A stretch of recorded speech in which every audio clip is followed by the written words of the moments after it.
Ana birinchi darsimiz bugun doiraning yasalish jarayonini tushuntirish. Milliy cholg'ularimizdan bo'lgan doira yog'ochi egma bo'ladi. Daraxtning bir qismi butun bir yog'ochni o'sha dumaloq holatda mana shu ko'rib turganingizdek egib olish bo'ladi. Bunda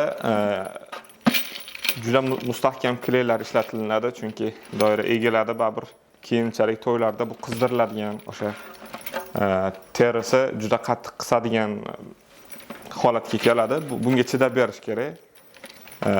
Buni materiallari asosan bizda yong'oq ishlatilinadi, akatsiya ishlatilinadi, yasen ishlatilinadi.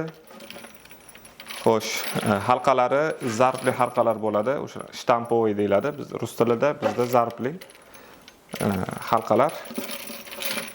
Terisiga keladigan bo'lsak, bizning hududlarda, O'zbekistonda ot teri, tuya teri va eng mashhuri o'sha mol teri ishlatilinadi. Terilarni ham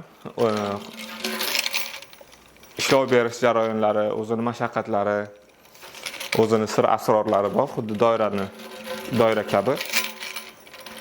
Alohida bir katta mavzu bo'ladi aslida doira bilan birga.